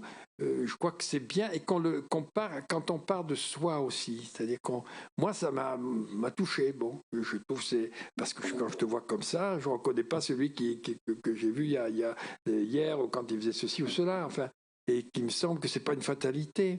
Donc qu'on soit assez sincère avec soi-même. mais on n'est là pas pour porter un jugement absolu. Ouais, je crois que c'est une... Et puis qu'on en parle en équipe. Et moi, je crois qu'il y a là vraiment un travail à refaire de réintroduire un vécu plus dans les équipes, plus naturel, qu'on ne soit pas tenu à rester comme ça un peu vide, parce qu'ils savent aussi mais on ne met pas des mots dessus, et je pense que c'est plus important. Je crois que, et on en parle en équipe, et on en discute, et alors ce qu'il faut, c'est éviter les humiliations, toujours direct, et montrer un pouvoir ou un jugement absolu. Tu es un salaud, bon, c'est pas... Bon. Et là, ce que tu as fait, moi, je trouve que là, ce que tu t'es comporté, franchement, ça m'a par rapport à ce que je sais que tu peux faire, bon, ben, ça m'a mis en colère. Je pense qu'ils sentent aussi qu'on soit, comment on essaie d'être, on voit bien quand on cherche à trouver les mots justes ou quand on débite des trucs comme ça, tout fait, quoi. Et ça se sent. Quand on cherche, il voit bien que vous faites un effort justement pour aller vers lui parce que vous cherchez le bon mot. Non, c'est peut-être pas ça, mais c'est voilà. Donc il se mobilise. Je l'intéresse. Enfin, il se le dit même pas, il le vit. Il vit qu'on voit que il peut se présenter sous des angles assez différenciés, que c'est pas un bloc, que c'est pas bon. Voilà, je crois que, et on en parle en équipe, et on n'est pas dans une attitude phobique là-dessus de ne pas pouvoir. Et que là, profondément aussi, la compréhension qu'on a, alors là, c'est à notre niveau, quoique la compréhension qu'on a de ces comportements est important. C'est-à-dire, si on le voit en effet comme, voilà, celui-ci, il est vraiment, c'est le pervers fini, il est organisé comme ça, ou si on voit au contraire que là, il s'est senti complètement débordé, acculé, inférieur, et qu'il réagit par cette espèce de prestation, il veut se montrer grandiose, on peut, quand on est nuancé, quand c'est pas des choses catégoriques, je pense qu'ils sentent, ça se sent, quoi. Et que là, on peut se permettre d'être plus explicite. Et qu'on ne communique pas assez, je pense, sur ce qui se passe dans l'institution, comment on ressent les choses, pourquoi là, ça nous a blessés, aussi en réunion, dans l'équipe, là, il s'est passé une scène, il y a eu des violences, on en discute. Bon. Mais pas pour stigmatiser ou pas. À un moment, on peut prendre une décision de dire bon, on en conclut telle ou telle chose, mais montrer que derrière ce qui paraît destructeur, on voit quand même une attente déçue. Et que comment on peut dépasser cette déception. Ils nous ont déçus, mais s'ils nous déçoivent, c'est probablement qu'eux-mêmes se sentent déçus. Par quoi? Ce travail sur la déception me semble quelque chose qu'on peut faire à tous les niveaux, y compris en famille. Parce que ça marche aussi, ça. Bon. Et que nous sommes des générateurs d'ambiance. Nous avons cette possibilité de créer une ambiance au travail. Nous sommes des générateurs de valeurs. C'est à nous de donner des valeurs. Et voilà ce qui compte pour moi. Hein. Et nous sommes des générateurs d'ambiance, c'est-à-dire, est-ce qu'on a, on a une ambiance qui est tournée vers l'échange, vers faire le développement, ou le pessimisme et les jugements négatifs. Et les ambiances dans les équipes, ça se sent très vite. Et moi, c'est ça qui m'a donné l'envie de faire ce DU sur les adolescents difficiles interprofessionnels. C'est parce que je savais que dès qu'il y avait des tensions à l'intérieur de l'équipe, il y avait des passages à l'acte du couple des patients. Ça. Et que s'il y avait des passages à l'acte, il fallait qu'on se réunisse en équipe. Il y avait des tensions dans l'équipe majeure entre nous, c'est-à-dire oui, toi tu fais ceci, c'était facile de faire ça, mais après moi c'est moi qui prends les choses, enfin ouais, ce genre de truc où on se divise et on se critique, ça ils le sentent tout de suite, mais sans en avoir vraiment conscience, et ça pousse au passage à l'acte, les équipes. Et c'est là où on me dit, il faut qu'on apprenne à être à pouvoir parler aussi de ce qu'on ressent. Bon, oui, ça m'a blessé, là, ce que tu dis là. Bon, là, mais je ne sais pas pourquoi ça m'a blessé, parce que je te donne une valeur, tu comptes, c'est pas indifférent. Et que donc, beaucoup m'étaient à communiquer, c'est un truc qui était discuté aussi tout à l'heure, c'est aussi dans les équipes d'avoir je crois que c'est bien de savoir que dans des cas où il y a de grandes violences ou de certains types de cas de situations qui peuvent survenir, qu'il y a un protocole établi. Il y a pas mal d'équipes qui font comme ça. Je crois que c'est bien de dire, si quelqu'un à un moment castouille un truc, voilà ce qu'on fera. Bon, on le met dans une salle, ceci, on a cela. Que ce soit prévu d'avance, c'est des choses qui peuvent arriver, mais il y aura une réponse qui sera celle-là. Bon, ça ne restera pas sans réponse. Alors c'est un peu selon les équipes, selon ce qu'il y a, selon les patients, on peut changer, mais il y a aussi des choses où, oui, c'est ça, c'est qu'on ne les prenne pas par surprise. Il faut voir que derrière tout ça, il y a des sujets qui sont déçus graves, je vais dire, ouais, par les adultes, bon, qui n'ont pas tenu, qui n'ont pas... Donc c'est très important qu'on puisse dire ce qu'on fait, ce qu'on veut, et communiquer quand ça ne se fait pas et quand on ne veut pas, et qu'on puisse en parler. Et non pas seulement agir, ou on agit en disant voilà pourquoi je le fais, parce que là, on a eu des trucs graves, on ne peut pas ne pas marquer le coup, il faut comprendre, et qu'on dise pourquoi, et voilà, sans avoir besoin que le sens débarque du dehors. On peut l'avoir entre nous, quitte à accepter de se tromper, de dire voilà, moi je le ressens comme ça, mais non, c'était pas du tout ça, mais explique-moi alors, qu'est-ce que c'était pour toi? Mais qu'on puisse se parler aussi à un autre niveau. Alors qu'il me semble qu'on a introduit, que nous, les psys, nous sommes peut-être un petit peu en cause, coupables, mais sans l'avoir voulu, à l'insu de notre plein gré, d'avoir dit, nous avons la seule parole. Bon, il faut qu'il y ait... mais non, il y a une parole là, et il y a une autre parole qui, à un moment donné, peut-être celle du suivi dans la psychothérapie, mais où il est bon aussi qu'on parle avec ce qu'on ressent, hein. Avec quand même ce que j'essaie d'introduire de décalage et de savoir que l'autre, c'est pas mon miroir, que c'est pas parce qu'il fait ça que moi je le ressens comme ça, que pour lui ça a le même sens. En voyant ce décalage, on n'est pas dans la même position émotionnelle quand même, de toute façon, donc ne pas l'oublier. Bon, ça. Et ça, on peut dire, voilà comment moi je ressens, mais je pense que pour toi c'est peut-être autrement, mais voilà comment effectivement nous sommes amenés à... et qu'on soit plus à l'aise avec ça, si c'est possible. Une autre question là-bas? Oui.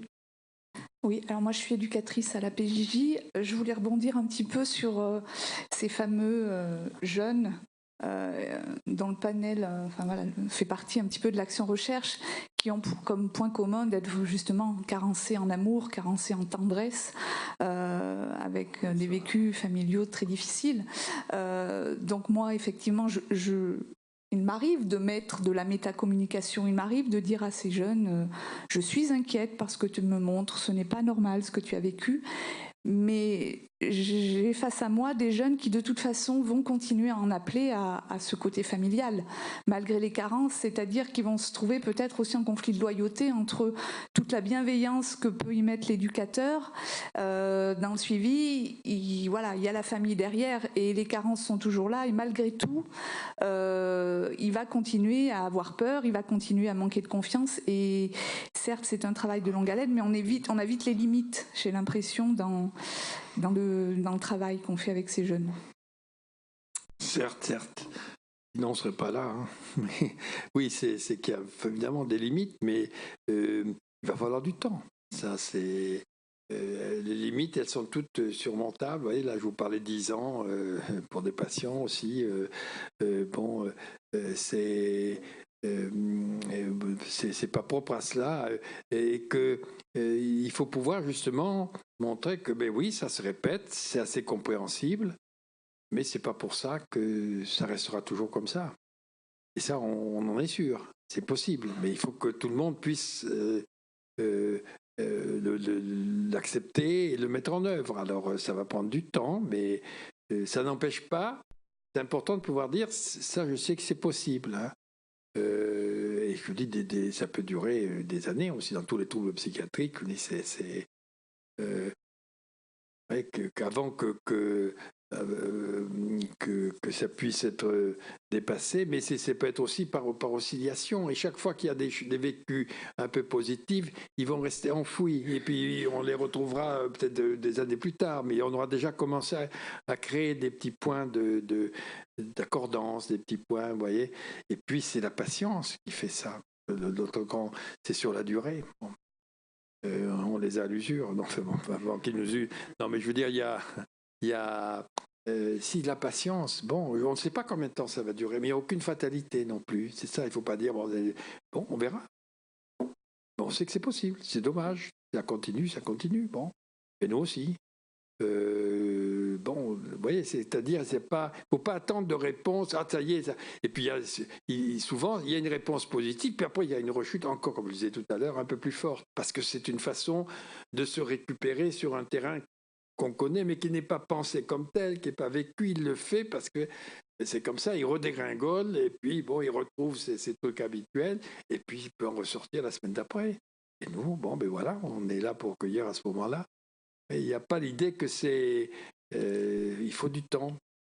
Alors, il y a aussi des publications de patients qui ont fait des livres divers et c'est sur des années qu'on peut. Et puis on se donne des outils, si vous voulez, pour aider. Alors, les outils, c'est toutes les mesures qu'on prend, y compris quelquefois des psychotropes. Bon. Et là aussi, il faut le voir que c'est un outil de liberté, c'est-à-dire c'est donné pour à un moment donné, oui, tu t'emportes, tu sens que tu es vraiment, c'est plus fort que toi, on peut donner quelque chose pour tenter de tempérer cela. C'est pas t'es un peu timbré, on te donne ça, c'est un outil pour essayer de ne pas être immédiatement pris par un rush émotionnel. Et c'est là notre cohérence. Le fait qu'on donne du sens, et ça manque parce qu'on entend aussi tout et son contraire sur la psychiatrie, les médicaments. Et aussi, il faut dire qu'on est dans un bazar, où il y a une cacophonie. Donc, aux équipes d'être assez conscientes de pourquoi ils donnent des médicaments, dans quel cas, ce que c'est. C'est un outil de liberté, les médicaments, pour être moins sous des contraintes émotionnelles. Et ils peuvent être plus ou moins adaptés, on en change, ça va évoluer, mais c'est avant tout un outil de liberté. Voilà, c'est pour lever les contraintes. Et la maladie dite mentale, c'est une contrainte émotionnelle qui nous enferme dans un comportement où la destructivité, c'est-à-dire le fait de ne pas se nourrir et de développer ses potentialités, est plus forte que les capacités de se nourrir et d'évoluer. Ça, il faut que nous en soyons persuadés et pouvons le dire, en parler aux parents, de dire tout ça, c'est une construction, comme toute éducation, hein. Et le propre de la vie, c'est un développement. Là aussi, c'est important d'avoir cette conscience de ce qu'est la vie. La vie, c'est un développement des potentialités. Hein. Et les potentialités, elles ne se développent que dans la rencontre. Hein. Si vous mettez un bandeau à la naissance sur votre bébé, 3 semaines après, il est définitivement aveugle parce que ses cellules n'ont pas été stimulées, les cellules visuelles, par la lumière. En 3 semaines, elles sont bousillées. Eh bien, il faut dire que nous avons dans le cerveau, comme ça, un nombre de cellules impressionnant pour pouvoir développer des potentiels à tout niveau. Ils se développeront que s'il y a échange. Si vous laissez un enfant sans marcher, il va s'atrophier. Si vous ne lui apprenez pas à lire et à écrire, il y aura un moment où il ne pourra plus. Donc, il faudrait qu'on mette ça plus en exergue. C'est pas automatique. C'est la vie, c'est justement la co-construction dans la rencontre avec l'environnement, du développement de nos potentialités qui ne se développent que par l'échange.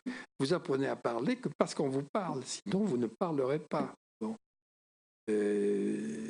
Pour tout. Et ça, on l'a un peu oublié parce que c'est comme si c'était automatique, ça se faisait tout seul, et puis bon, on a corrigé un peu. Non, mais toute l'éducation s'est faite dans l'échange. Alors, la qualité de cet échange devient primordiale. Et nous, on est des acteurs à un moment donné. Alors ça, on le sait, on le leur dit. Et c'est pour ça que aussi c'est important de voir les parents, de leur expliquer, de voir qu'on a besoin d'eux, que c'est important qu'on essaie de se mettre d'accord sur un certain nombre de points, même si on a des différences. Donc d'essayer d'échanger. Et aussi fermés soient-ils, il faudrait que même les gens fermés, s'ils sont fermés, c'est qu'ils ont peur. Donc il n'y a pas de mystère. Et qu'on pourra un jour peut-être faire qu'ils aient un peu confiance. Et la confiance, bon voilà, ça se construit, ça se décrète pas. Alors, en plus, voilà. Vous aurez confiance en moi, ça marche pas très bien. Bon, donc ça se crée et c'est toujours aléatoire. C'est ça le vivant. Et ça, on peut le dire d'ailleurs, le partager. C'est comme ça, c'est ça la vie. C'est que bon, on pourrait pas t'imposer d'avoir confiance, mais si tu n'as pas pu te nourrir parce que tu as peur d'être empoisonné, ben ça va pas être très bon pour ton développement. C'est dommage. Et on peut en jouer un petit peu, on peut en et y croire. Je pense que ce qui les touche, c'est de savoir si nous, ça nous préoccupe quand même. Si on a un intérêt, s'ils voient un intérêt pour eux dans nos yeux, ça, Voilà, je suis sûr que c'est... Et ça, il faut accepter aussi les différences en équipe. Dire, ben oui, avec toi, ça marche bien, mais évidemment, tu lui sais, tu es toujours à lui faire des petits trucs, tu lui sers, tu lui parles. Bon, c'est facile, dans ce cas-là. Il y a de la jalousie entre nous, là. Hein. Bon, attention. Mais c'est une chance. Bon, ben voilà, il y a une relation plus favorable avec cette personne, et bien alors, c'est très bien. Et pas de dire, ben tiens, tu as reçu une bonne trempe, aujourd'hui c'est bien fait pour toi, tu n'avais qu'à pas te mettre aussi proche. Enfin, ben non, c'est quelquefois une conséquence d'un rapproché qui a été mal vécu. Bon, on en discute, on en parle, c'est pas en tout ou rien, c'est pas il y a la faute. Oui, il faut qu'on arrête comme ça à se plomber avec des trucs comme ça, mais être dans l'ouverture et dans un partage de ce qui est dans une ambiance où entre nous aussi, on se fait confiance, on discute, on accepte nos différences, qui sont une chance. On ne va pas plaire à tout le monde, donc c'est une chance qu'on ne soit pas tous sur le même modèle. Donc, ben oui, toi, tu n'es plus comme ceci, plus comme cela. Et très souvent, d'ailleurs, c'est intéressant de voir quand les soins durent suffisamment longtemps, combien des personnes qui avaient pu, avec qui les jeunes se sont accrochés énormément au début, peuvent être celles avec qui ils ont le meilleur lien des années après, et vice-versa. Mais, donc, c'est quelque chose de vivant, c'est pas tout le monde en uniforme qui a le même comportement, le même... Non, il y a nos différences, et notre différence est une richesse. Alors, il faut qu'on l'accepte entre nous. Bon. C'est quelque chose qui gêne, on en parle, de dire là, tu pousses un peu trop loin, peut-être, alors on va en discuter. Bon, mais qu'on se parle. Oui, je vais être obligé de vous couper, même si c'était une grande richesse de vous avoir, vous nous avez bien nourris. On va continuer à travailler un peu ensemble dans les échanges, justement, je vous disais ce matin pour les ateliers, sur les ressources, sur ce qui fait que cela fonctionne. Il y avait peut-être eu... Après, je vous invite, si vous avez des questions particulières, à venir auprès de Philippe Jamet. Et je vous laisse, on se garde 5-10 minutes de pause avant de se retrouver dans les salles d'atelier, c'est-à-dire quand vous êtes dans l'entrée tout au fond du couloir. Voilà, on vous répartira par salle pour poursuivre l'échange. Merci beaucoup et merci à vous de votre attention.